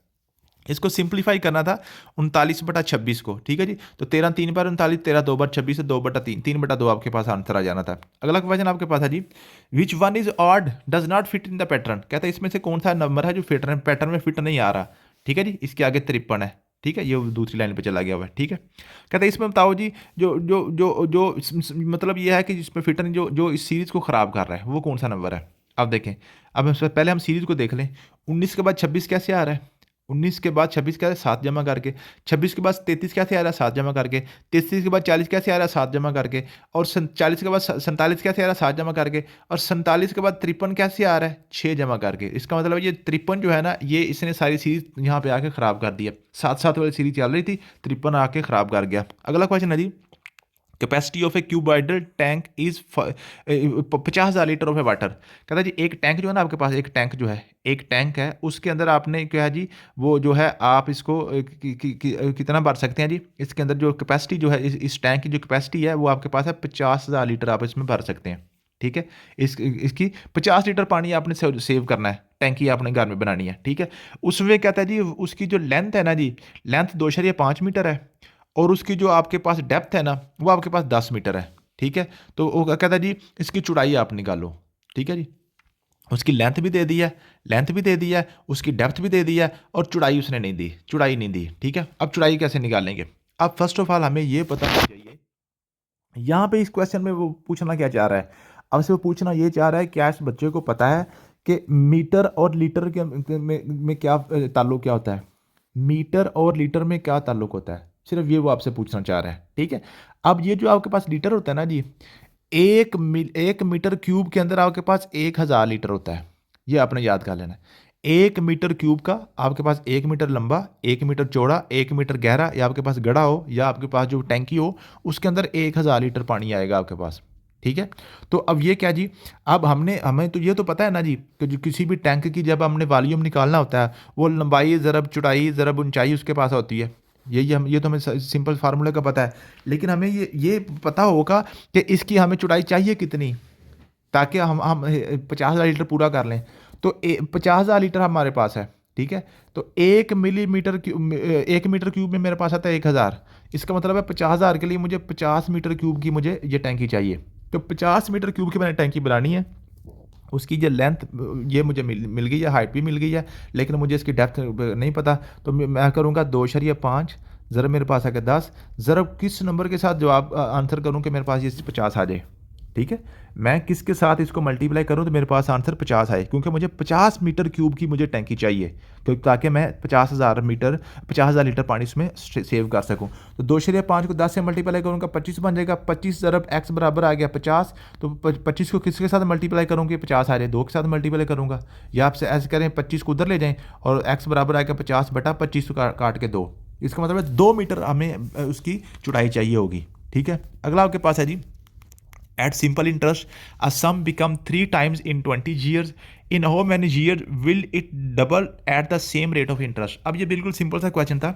इसमें पूछना वो क्या चाह रहा है, इसमें पूछना आपसे ये चाह रहा है क्या इसको पता है 3 टाइम का क्या मतलब होता है। 3 टाइम का क्या मतलब होता है, 3 टाइम ये है, फॉर एग्जाम्पल मेरे पास 100 रुपया था पहले, ठीक है। तो 3 टाइम ऑफ 100 का मतलब होता है, 3 टाइम का मतलब होता है ज़रब, 100 का मतलब 100। 3 टाइम ऑफ 100 का मतलब है 3 ज़रब 100। सिंपल ये बात है, ठीक है। तो अब मेरे पास वो कहता है आपके पास है कोई पैसे थे फॉर एग्जाम्पल, और आपको पता है सिंपल इंटरेस्ट हमने फार्मूला पढ़ा हुआ है। सिंपल इंटरेस्ट आपको पता है पी आर टी, जो पी आपकी प्रिंसिपल अमाउंट होती है, पी आपके प्रिंसिपल अमाउंट होती है। मेरे पास कहता है जी असल आपके पास जो है ना जी प्रिंसिपल अमाउंट पी है, ठीक है जी। और आपके पास जो है जी टाइम आपके पास जो है 20 साल है, आपके टाइम आपके पास है 20 साल, और रेट उसने हमें नहीं बताया हुआ, रेट हमें नहीं बताया हुआ, ठीक है जी। और पी हमें पता है, पी क्या जी कोई भी वैल्यू है, ठीक है। और उसका जो सिंपल इंटरेस्ट है, जो सिंपल इंटरेस्ट है वो कितना है, वो कहता है ये 3 टाइम हो गया है। 3 टाइम क्या मतलब है, अब इसको थोड़ा गौर करें। मेरे पास तो पैसे थे 100 रुपया, 100 रुपया था, वो हो गया 3 टाइम में इनके 300 रुपया हो गया। वो क्या हो गया 300 रुपया हो गया। मुझे मुनाफा कितना मिला है 200 रुपया मिला है ना, क्योंकि 100 तो मेरा अपना था। अब मेरे पास 300 हो गया, 3 टाइम हो गया ना। इसमें मुझे सिंपल इंटरेस्ट कितना मिला है 200 रुपया, सूद इसमें कितना मिला है जी मुझे वो 200 रुपया मिला है। इसका मतलब है जो मेरे अपने पैसे थे उसका 2 गुना मुझे यहाँ पे सिंपल इंटरेस्ट मिल चुका है। इसका मतलब है मेरे पास सिंपल इंटरेस्ट 2p आ गया यहाँ पे। जब 3 टाइम आपको पैसे मिल रहे हैं इसका मतलब है आपको 2 टाइम आपका मुनाफा इसके शामिल है। इसको फिर समझ लें, एक सिंपल इंटरेस्ट में कोई सम थी वो 3 टाइम बन जाती है। अगर आपके पास पहले पी आपने कोई पैसे जमा कराए थे वो हो गए आपके पास 3 पी हो गए हैं। इसका मतलब पी तो एक तो आपका अपना था, 2 पी इसको में आपको और मिल गए हैं, ठीक है। तो आपको फिर फायदा कितना हुआ 2 पी का। 2 पी बराबर आ गया पी आपके पास ओरिजिनल अमाउंट थी, ये हमें नहीं पता, x/100 हम कर लेंगे रेट को, और टी मेरे पास 3 साल है, ठीक है, 20 साल है, 20 साल है, ठीक है। यहाँ से मैं अपना रेट निकाल लूंगा, यहाँ से हम क्या निकालेंगे अपना रेट निकाल लेंगे। तो हम क्या करेंगे पी इधर आके डिवाइड हो जाएगा पहले, ठीक है जी। ये आपके पास पी आपके पास यहाँ पे आके डिवाइड हो जाएगा पहले, ठीक है। और ये 20 एक बार 20, 20 5 बार 100, 20 एक बार 20 और 20 5 बार 100, ये पीक पीक साथ कट गया, और 5 2 बार 10, तो एक्स आपके पास आ गया 10। इसका मतलब है यहाँ पे हमारे पास इंटरेस्ट रेट 10% था। इंटरेस्ट रेट मेरे पास 10% था। इंटरेस्ट रेट मेरे पास कितना था 10% था। अब वो हमसे पूछना क्या चाह रहा है, in how many years will it double at the same rate of interest. अगर जो मेरे पास पहला इंटरेस्ट है उसी इंटरेस्ट रेट पे ही हम इसको चलें तो जो 3 टाइम यानी कि 3 गुना जो हमें पैसे मिले हैं वो 2 गुना कब तक मिल जाएंगे, ठीक है। हम 20 साल इंतजार नहीं कर सकते। हम क्या करेंगे, अगर मेरे पास मुनाफा मैंने पैसे दिए हैं पी, उसमें मुनाफा मुझे पी चाहिए, ताकि फिर ही डबल होगा ना। मैंने 100 रुपया दिया है तो मुझे 100 के साथ 100 आना चाहिए, ठीक है। तो पी मैंने दिया है, पी ही मुझे मुनाफा चाहिए, रेट मेरे पास 10% है, टाइम का मुझे नहीं पता टाइम कितना लगेगा, ये आपसे पूछा वो S is equal P R T होता है ना। तो पी बराबर आ गया ये 10/100 आ गया, परसेंटेज का मतलब बटा 100 होता है, 10 एक बार 10, 10 10 बार 100, ठीक है। और ये पी के साथ कैंसिल, ऐसे नीचे आकर कैंसिल हो जाएगा ना, ठीक है। तो आपके पास क्या बन गया जी, ये 10 से जाकर मल्टीपल हो जाएगा, 10 इक्वल टू टी। इसका मतलब है कि अब आपको टाइम लगेगा 10 साल, टाइम आपको लगेगा 10 साल। ये तो आपको फार्मूले के मुताबिक था। इसको वैसे आप कॉमन सेंस से भी कर सकते हैं इस क्वेश्चन को। कॉमन सेंस के साथ भी कैसे देखें, आपके पास है जी आपके पैसे थे पी, वो आपके पास हो गया 3 पी, आपको मिले हैं 2 पी मुनाफा मिला है 20 सालों में। 20 सालों में कितना मिला है जी 2 पी मिला है, तो 1 पी कितने में मिलेगा 10 साल में मिलेगा, यही मिल रहा है ना। आप इसको अमाउंट में करके देख लें, 100 रुपये आपने जमा कराया था, 100 के साथ आपको मिल गए 300, मीन के आपको 200 रुपये का फायदा हुआ। कितने सालों में? 20 सालों में। 20 सालों में आपको 200 रुपये का फायदा हुआ। अगर आप 100 रुपये का फायदा लेना चाहिए तो फिर आप 10 साल में मिल जाएगा। मीन का फायदा अगर आधा करेंगे तो साल भी आपके आधे हो जाएंगे। तो 20 साल में अगर 200 मिल रहा है, 10 साल में 100 मिल जाएगा। अगला क्वेश्चन था जी, the discount price of a book is 20% less than the retail price. जो असल प्राइस है किसी बुक की है, फॉर एग्जाम्पल 100 रुपया है, ठीक है, उसकी 20% डिस्काउंट है। इसका मतलब इसमें 20% निकाल दें, मेरे पास बन गया 80 रुपये। James purchase the book at 30% off the discount price. अब क्या मतलब है? कहता है जी जो आपके डिस्काउंट प्राइस है 80 रुपये, इसमें से मजीद उसने 30% उसने क्या कर लिया? डिस्काउंट करवा लिया जेम्स ने मजीद 30% इसमें डिस्काउंट करा लिया। इसका मतलब है 70% उसने दिए हैं। 70% ऑफ किसके? 80 के। जो असल उसकी डिस्काउंट प्राइस थी उसमें से मजीद उसने 30% डिस्काउंट करा लिया, तो अब उसने दिया 70% ऑफ 80 उसने जमा करवाए हैं। ठीक है, 70% बटा 100 मल्टीप्लाई बाय आपके पास 100 आ गया। ठीक है, ये जीरो जीरो के साथ काट गया, ये जीरो जीरो के साथ गया, 7 8 बार 56। अब उसने 56 रुपये दिए हैं। ठीक है, तो टोटल उसने कितने दिए? 56 दिए। 56 तो आपके पास आंसर क्या आ गया जी? 56 वाला, ये डी वाला आंसर आपने लेना था। ठीक है, ये आपके पास क्वेश्चन था जी, बिल्कुल सिंपल सा क्वेश्चन था। इसमें बेसिकली वो पूछना आपसे चाह रहा है कि आपको पता है कि डबल जो डिस्काउंट कैसे लगाते हैं? 20% फिर 30%, डबल इन डिस्काउंट। तो वो डबल डिस्काउंट कुछ बच्चे क्या करते हैं, 20 और 30 को इकट्ठा करके 50% कैसे पहले ही कर देते हैं। ठीक है, तो मीन के उसको दो दफ़ा डिस्काउंट लिया तो 50% को ऑप्शन लगा देंगे, ये गलत होता है। पहले वो 20% लिया, ठीक है, तो 20% 100 का 20% आपके पास आ गया 80, 20% माइनस करके। अब 80 का 30% मजीद कम करेंगे। ठीक है, तो 30% ऑफ 80 निकाल के देख लें, आपके पास आंसर आ जाएगा। ठीक है, तो वो उसमें से आपने माइनस करना है, वो 24 आता है। अगला क्वेश्चन जी, कहता है जी if x minus 3 mod is greater than 10 which of the following could be the value of x। कहता है जी x में से 3 माइनस करें, x में से 3 माइनस करें तो जवाब 10 से बड़ा आना चाहिए। बताइए इनमें से कौन सा आ सकता है? आप देखें ज़रा, ये आपके पास मॉड लिखा हुआ है। ठीक है, अगर हम 18 को एक्स की जगह 18 लगाएं, 18 माइनस 3 आपके पास आंसर आएगा 15, ये 10 से बड़ा है, ये आपके पास ऑप्शन दुरुस्त है। 10 आएगा, 10 में से 3 निकालेंगे आपके पास आएगा 7, 7 तो 10 से छोटा आ जाता है। फिर 11, 11 को 3 में से निकालें तो आपके पास आंसर आता है, आपके पास आता है जी 8, ये भी 10 से छोटा आता है। फिर 13 है, 13 को आप क्या निकालें जी? 3 में से निकालें, 3 13 से निकालना होगा 10, तो 10 के बराबर है, 10 से बड़ा नहीं है, इसलिए 18 वाला ऑप्शन आपका बिल्कुल दुरुस्त था। अगला जी, a car moves at speed of 55 kilometer per hour हो, ये पहले हो गया क्वेश्चन। ठीक है, ये पहले भी हो गया। अगला जी, x plus y is equal to 6, 4x minus 4 is equal to 4, what is the value of x? x plus y is equal to 6, फिर 4x minus y is equal to 4, इसमें से आपने x की वैल्यू निकालनी है। अब देखें दो इक्वेशन हैं, दो ही आपके पास वेरिएबल हैं, x और y हैं, दो ही इक्वेशन हैं। अब इसको हम जमा करेंगे, ये वाई वाई के साथ काट देगा, 4 और 1 आपके पास 5x बन गया, बराबर आ गया 4 6 10 और 5 2 बार 10, तो x बराबर आ गया आपके पास 2, x आपके पास क्या आ गया जी? 2 आ गया। ठीक है जी, अगला क्वेश्चन था जी, इफ द पॉइंट ए ये है और बी ये है, what is the square of the distance between them. इनका पहले डिस्टेंस निकालो फिर उसका स्क्वायर निकालो। ठीक है जी, अब इसका डिस्टेंस फार्मूला आपको आता है, ये आपके पास x1 है, ये आपके पास y1 है, ये आपके पास x2 है, ये आपके पास y2 है। पहले पॉइंट के आपने x1 y1, दूसरे का y2 x2 y2 रखना है। पहले वाला x होता है, दूसरे वाला y होता है। डिस्टेंस फार्मूला हमें पता है, d is equal to under root x2 minus x1, x2 minus x1 का square plus y2 minus y1 का स्क्वायर, ये हमारे पास होता है डिस्टेंस फार्मूला। x2 मेरे पास कितना है यहाँ पे? x2 मेरे पास 3 है, 3 में से 4 निकाल दूंगा, 3 माइनस 4 का स्क्वायर आ जाएगा, प्लस y2 मेरे पास कितना है? 5 है, 5 में से, और y1 मेरे पास -1 है, एक माइनस ये वाला और एक -1 के साथ जो माइनस है उसको हम करूंगा। ठीक है, ये आ गया आपके पास 3 में से 4 निकालना, -1 का स्क्वायर बन गया, प्लस 5 में से माइनस माइनस प्लस 1 तो 6 हो गया, 6 का स्क्वायर आपके पास आ गया। ये आपके पास -1 का स्क्वायर 1 होता है, 6 का स्क्वायर आपके पास 36 होता है। ठीक है जी, आपके पास आ गया जी, ये आपके पास आ गया 37, ये आपके पास आ गया 37, ये आपके पास है डी, डिस्टेंस इनके दरमियान आ गया जी 37 का अंडर रूट, 37 का जजर जो आपके पास इसका इनके दरमियान डिस्टेंस आ गया। ठीक है जी, तो इनके दरमियान जो डिस्टेंस आपके पास आया है वो है जी 37 का अंडर रूट, 37 का अंडर रूट आपके पास है इनके दरमियान डिस्टेंस को हम ए बी से भी ज़ाहिर करते हैं, पहले वाला और दूसरे वाला। ठीक है, कहते हैं इसका अब स्क्वायर मुझे निकाल के दिखाओ। अगर हम स्क्वायर लेंगे तो इधर भी स्क्वायर लेंगे, स्क्वायर इधर के साथ काट जाएगा तो आपके पास आंसर आ जाएगा 37। ठीक है, तो डिस्टेंस इनके पास अंडर रूट 37 था, अब स्क्वायर करके 37 अंडर रूट से बाहर आ गया। How many tangents can be drawn to a circle, ठीक है जी। एक सर्कल है, ये सर्कल, ठीक है। इसके ऊपर वो कहता है जी कितने टेंजेंट हम ड्रा कर सकते हैं। आप देखिए ये एक यहाँ के ऊपर टेंजेंट ये है, ये इसको टच करके यहाँ से चला गया, ठीक है। एक टेंजेंट ये है जो इसके ऊपर यहाँ पे टच करके चला गया। एक टेंजेंट ये है जो इसके ऊपर टच करके चला गया।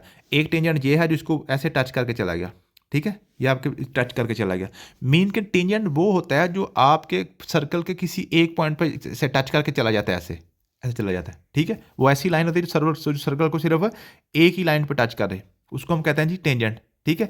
तो वैसे टेंजेंट आप इन्फिनिट कर सकते हैं, जितने मर्जी टेंजेंट यहाँ पे आप कर सकते हैं, जितने मर्जी टेंजेंट आप ड्रा कर सकते हैं। लेकिन अगर वो कहे कि पैरेलल टेंजेंट कितने होंगे, मीन के जो एक दूसरे को टच ना करें, तो सिर्फ एक ही टेंजेंट ऐसा होता है जो सिर्फ टच करता है, बाकी जो कोई भी आप जब खींचेंगे तो किसी न किसी जगह पे जाके एक दूसरे को टच कर जाएंगे, ठीक है। तो ये जो स्टेटमेंट है, स्टेटमेंट के मुताबिक इन्फिनिट आना चाहिए। अगला आपके पास है जी, if Akbar and had 12 and spend 8.4 how much money he is left. तो सिंपल सी ये तो जो आपसे पूछना चाह रहा है कि इसको पता है कि जो शारी वाली जमा तफरी कैसे देते हैं। टोटल आपके पास 12 रुपये हैं, 8 उसने स्पेंड कर लिए हैं, तो 12 का शारिया एंड पे है, इसके शारी के नीचे शारिया लगाएं, शारी के इधर 8 है, इधर आपके पास 4 है, 8 आपने माइनस करना है ना। तो आप हमारे पास 0 लगाएं, पूरा इसको कर लें, 0 में से 4 निकालें, नहीं निकलता है यहाँ से एक हासिल ले लें, कैरी कर लें, 10 में से 4 निकालें, 6 आ गया, शारी के नीचे शारिया आ गया, यहाँ पे 1 रह गया था, और यहाँ पे 8 नहीं निकल रहा, ये 11 बन गया, एक उधर से लेंगे तो 11 में से 8 निकालना 3, तो 3.6 आपके पास रह जाएंगे, ठीक है जी, 3.6 आपके पास रह जाएंगे। अगला जी, a sum of RS 12,500 amount, ये 15,500 in 4 year at simple interest, what is the rate of interest. ये आपने क्या करना है, 12,500 आपके पास प्रिंसिपल अमाउंट थी, प्रिंसिपल अमाउंट आपके पास थी 12,500, ठीक है। उसमें वो कहता है जी कितनी बन गई है, 15,500 हो गई है, इसका मतलब है 3,000 आपको उसका मुनाफा मिला है, 3,000 आपको मुनाफा मिला है। और रेट आपके पास कहता है जी, रेट आपने निकालना है, रेट आपके पास वैसे का वैसे आ गया, ठीक है। और उसके बाद आपके पास आ गया जी टाइम कितना है जी, 4 साल में, 4 साल आपने बताया, तो R% आपके पास R% ही आ गया। ये आपने ये सिंपल इंटरेस्ट के फार्मूले बड़ा इसको प्रैक्टिस किया हुआ है, ठीक है। ये 2 0 के साथ काट देंगे, ठीक है। और उसके बाद ये आपके पास 125 इधर आके डिवाइड हो जाएगा, और 4 भी आपके पास यहाँ पे आके डिवाइड हो जाएगा, ठीक है। तो R आपके पास आ गया 3,000 बटा आपके पास आ गया जी 125 को 4 से मल्टीप्लाई कर लें, चाहे 125 को 4 से मल्टीप्लाई करें, ये सीधा हो जाएगा ज़रा, ठीक है। तो 125 को 4 से मल्टीप्लाई करें तो आपके पास आ गया जी 500 हो जाएगा, 500 तो 2 0 फिर काट देंगे, तो 5 एक बार 5 6 बार दी, तो 6% आ गया आपके पास, ठीक है। इस तरीके से आप इसका आंसर निकाल सकते हैं। अगला क्वेश्चन जी, the simplified value of 8.73 of 12.27। अब इसमें से क्वेश्चन पूछने का मकसद ये है कि क्या इसको पता है कि शारी वाली ज़रब कैसे होती है, सिर्फ वो आपसे शारी वाली ज़रब करवाना चाह रहा है, ठीक है। तो शारिया वाली ज़रब आपका मतलब ज़रब होता है ना, तो हमने क्या निकालना है, 8.73 ज़रब 12.27, ये हमने करना है। तो मैंने आपको शारी वाली ज़रब करवाई हुई है, 12.27 बड़ी पहले लिख लें, 873 नीचे लिख लें। आप यूँ समझे आपके पास शारिया कोई नहीं है, शारिया के बगैर जैसे ज़रब सिंपल करते हैं वैसे आप करते हैं, 3 7 बार 21, 3 2 बार 6, और आपके पास आ गया 8, 3 2 बार 6, और 3 1 बार 3, फिर यहाँ पे क्रॉस लगाएं, 7 7 बार 49, 7 2 बार 14, और 4 आपके पास आ गया 18, 7 2 बार 14, और एक आपके पास आ गया 15, 7 1 बार 7, 2 क्रॉस लगाएं, 8 7 बार 56, 8 2 बार 16, और 5 आपके पास आ गया 21, 8 2 बार 16, और 2 आ गया 18, 8 1 बार 8, इसको आप जमा कर दें, 1 8 9 17, 8 6 14, 6 20, और 1 21, 3 5 8 1 9, ठीक है जी। और 9 और 2 11, 2 पीछे से भी थे, ठीक है। 7 8 15, 2 17, और आपके पास 8, ठीक है। अब हम जब हम इसको सॉल्व कर लें, फिर हमने क्या करना है, फिर हमने शारिया देखना है। अब शारिया के बाद कितने नंबर थे, 2 थे, यहाँ पे शारिया के बाद कितने थे, 2 थे, टोटल आपके पास शारिया के बाद कितने हैं, 4 हैं, तो एंड से 4 छोड़ दें, 1 2 3 4, 4 छोड़ दिए, 87 पॉइंट ये आपके पास आ गया, 87.117, तो ये आपके पास आंसर आ जाना था, ठीक है। इस ऑप्शन में से देख लें, जो भी ऑप्शन आपका बन रहा है वो आपका करेक्ट आंसर था। इस तरीके से आपने मल्टीप्लिकेशन करनी होती है शारिया वाली, ठीक है जी। ये आपके पास आ गया जी। उसके बाद आ गया जी, ये हो गया, ये भी हो गया जी। यहाँ पे मेरे ख्याल में कोई भी ये नन आएगा इसका। अगला आपके पास था जी, a train cover the distance of 400 kilometer at the speed of 20 kilometer per hour, how much time it will take. क्या मतलब है जी, अब ये डिस्टेंस टाइम वाला आपका फार्मूला लगेगा। डिस्टेंस आपके पास क्या होता है जी, डिस्टेंस आपके पास होता है स्पीड ज़रब टाइम, ठीक है जी। स्पीड कितनी है इसकी, 20 है, ठीक है जी। और उसके बाद जो है डिस्टेंस उन्हें 400 किलोमीटर तय किया है, टाइम हमें नहीं पता, तो 20 को उधर जाकर डिवाइड हो जाएगा, 2 0 से कट गया, 2 20, तो 20 मिनट 20 घंटे लगेंगे, 20 घंटे लगेंगे, ठीक है जी। अगला आपके पास क्या जी, a local supermarket sell jelly in small medium and large jars, ठीक है जी। उसके बाद 3 जार हैं, 3 डब्बे हैं, ठीक है। जेली के वो 3 साइज़ हैं, छोटा भी है, मीडियम भी है, और बड़ा भी है। 16 small jars weight as much as 2 medium jars and 1 large. 16 जो आपके पास स्मॉल जार है ना, वो बराबर किसके हैं? 2 मीडियम जार प्लस एक लार्ज जार जो है, उन 2 मीडियम और एक बड़ा जार मिलाएं तो 16 स्मॉल बनते हैं। फिर कहता है जी 4 small jar, 4 small jars and 1 medium jar, 1 आपके पास medium jar jar weighs as same as 1 large jar, बराबर होता है एक लार्ज के बराबर होता है। How many small jars have the weight of 1 large jar. कहता है जी आपके पास एक जो 1 लार्ज जार है ना, उसमें कितने स्मॉल जार कितने होंगे, स्मॉल जार उसमें कितने होंगे, ये आपने निकालने हैं। एक आपने जो है ना जी क्या क्या करना है जी, आपने कि स्मॉल जार, एक लार्ज जार में कितने स्मॉल जार होंगे। अब देखें, एक तो तरीका ये है कि वो मैंने आपको बताया 2 इक्वेशन हैं, 3 आपके पास यहाँ पे आ गए हैं वेरिएबल्स आ गए हैं। आप ऐसे कर लें 16/4 बराबर आपके पास आ गया जी, ये आपके पास आ गया जी, बल्कि यहाँ ये वैसे नहीं होगा क्योंकि ये तो हमने इसमें से m और l के दरमियान आपने निकालना है, m और l के दरमियान आपने रिलेशन निकालना है, हमने किसी एक की वैल्यू नहीं निकालनी। m और l के दरमियान रिलेशन, s और l के दरमियान सॉरी स्मॉल और लार्ज के दरमियान आपने निकालनी है, ठीक है। मीन्स कि यहाँ पे हमने m की वैल्यू पुट करनी है, सिर्फ इसमें हम m की वैल्यू पुट करेंगे, m की वैल्यू पुट करेंगे तो हमें स्मॉल और लार्ज में रिलेशन समझ आ जाएगी कि एक लार्ज जार में स्मॉल जार कितने होते हैं, ठीक है। तो अब m की वैल्यू जहाँ से मर्जी निकाल के एक दूसरे में पुट करते हैं, ठीक है। यहाँ से कर लेते हैं, 2m इधर है ना आपके पास, तो ये आपके पास आ गया जी, या यहाँ से कर लेते हैं, ये m बराबर आपके पास आ जाएगा जी 1l - 4s, ऐसे हम निकाल लेंगे। दूसरी में से मैंने निकाल दी कीमत 1l - 4s, तो m की जगह ये पुट कर दें 16s बराबर आपके पास है 2, m की जगह पर लिख दें जी l - 4s प्लस l, ये आप ऐसे करते हैं, ठीक है। अब 16s बराबर आपके पास आ गया 2l - 8s प्लस l आपके पास आ गया, ठीक है। l एक तरफ कर दें, s एक तरफ कर दें, आपका सारा आंसर आ जाएगा, ठीक है। ये आपके पास 16s प्लस 8s बन जाएगा, उधर आपके पास आ गया जी 2 और आपके पास आ गया l, 3l बन गया, 2l और 1l, ठीक है। ये लार्ज है, ये स्मॉल है। 16 और आपके पास 24 बन गया, 24l इक्वल टू आ गया 3l, तो l ये 3 इधर आके डिवाइड हो जाएगा, ठीक है जी, ये l और यहाँ पे s है, ठीक है। 3 8 बार 24 तो 8s है, ठीक है जी, 8s, ठीक है।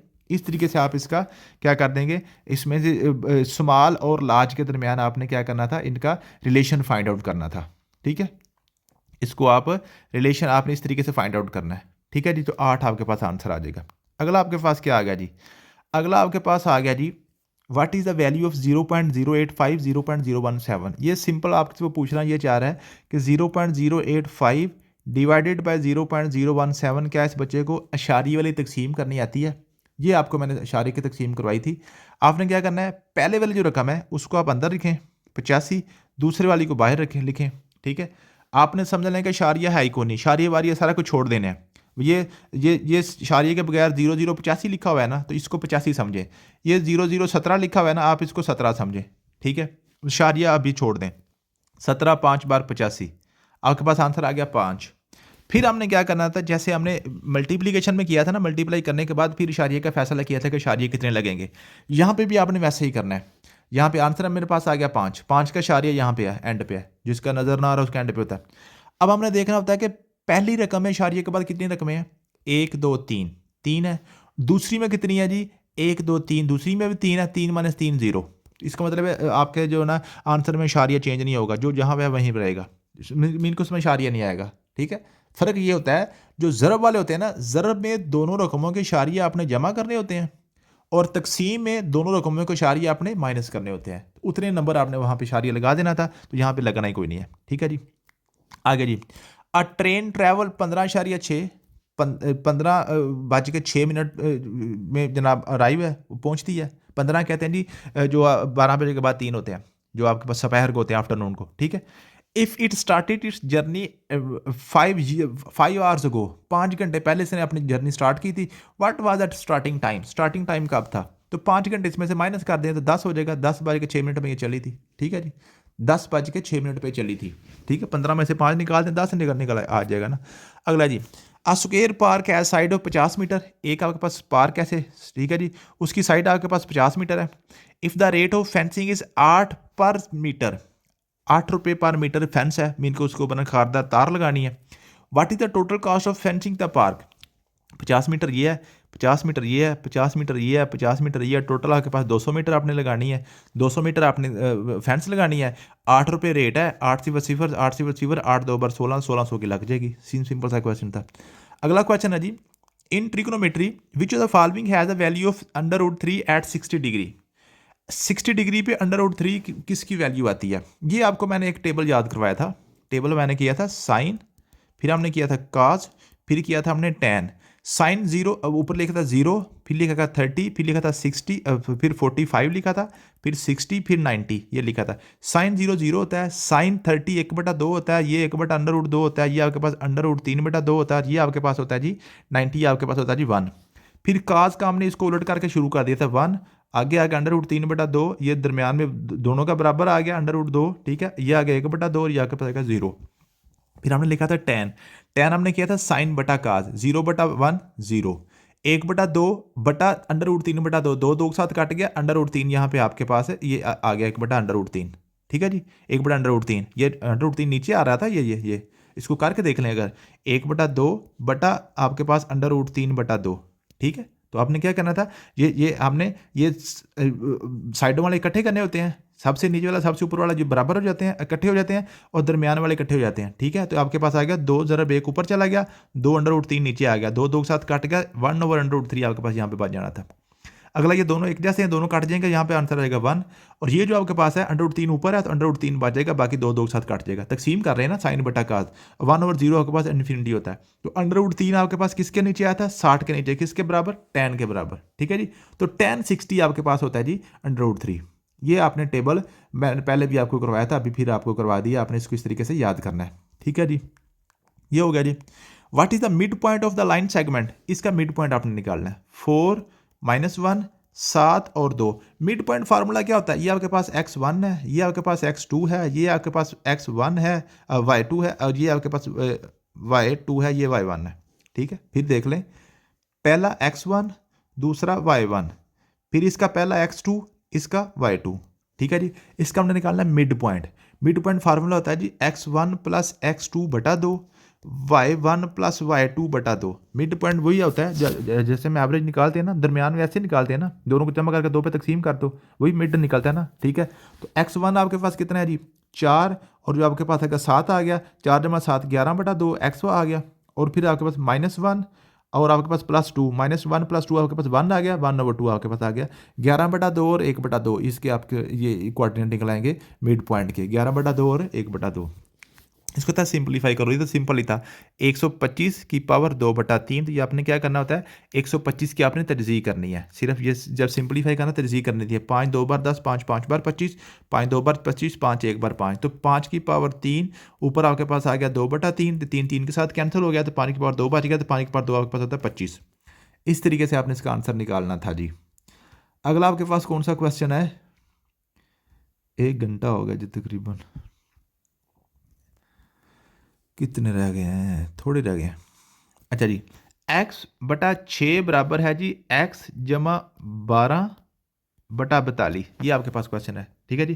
तो 6/x कहता है निकालो, 6/x आप निकालो, ठीक है जी। तो पहले हम क्या करेंगे, यहाँ से x की वैल्यू निकाल लेंगे, ठीक है, x की वैल्यू निकाल लेंगे, ये इधर चला गया, ये इधर चला जाएगा, ठीक है जी। 42x बराबर आपके पास क्या आ जाएगा, आपके पास आएगा 6x = 12, ठीक है।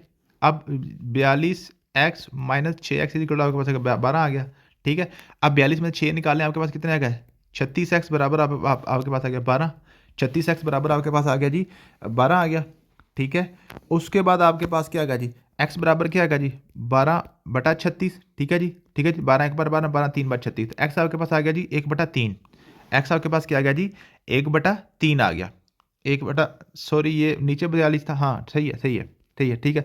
तो x आपने निकाला 1/3, x आपने निकाला 1/3, ले जी इसको थोड़ा मैं थोड़ा साफ कर लूँ, x आपने निकाला 1/3, x बराबर आपके पास आ गया 1/3, हमने निकालना है x/6, हमने क्या निकालना है 6/x, तो 6/x करो ज़रा, 6/1/3, ठीक है जी, 6/1/3, 6/1/3, तो 3 3 ऊपर चला जाएगा, बटे का बटा नीचे ऊपर चला जाता है, ठीक है जी, बटे का बटा अगर ऊपर हो ना 6/3/3 होता है, ये बटे का बटा नीचे आ जाना था, यहाँ पे जहाँ पे डबल बटा होगा वो दूसरे मेन बटे के पास चला जाएगा, ठीक है। तो 6 3 बार 18 आएगा 6 3 बार 18।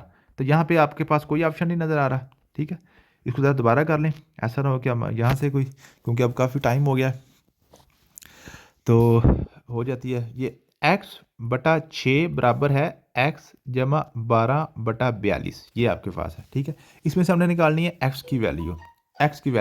42 इधर चला जाएगा 42x, 6 इधर आ जाएगा 6x जमा 12 6 बार 72। हाँ ये यहाँ पे गलती थी, ठीक है, हमने 6 को 12 से नहीं मल्टीप्लाई किया था, ठीक है।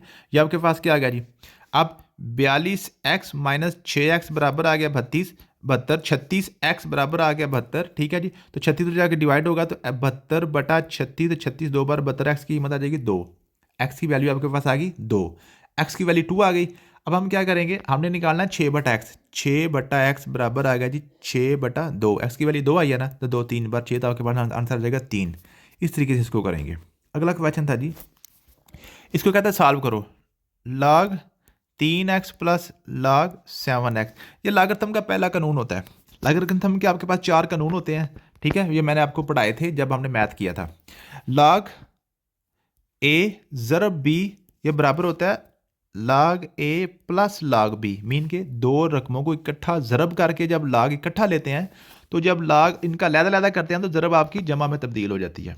इस तरीके से जो log आपके पास है a बटा b जो होता है, उसमें क्या होता है, जब तकसीम हो रही है दो रकमें, उनका इकट्ठा लाग हो, तो हम इनका जब लाग अलग करते हैं, log a minus log b हो जाता है ये।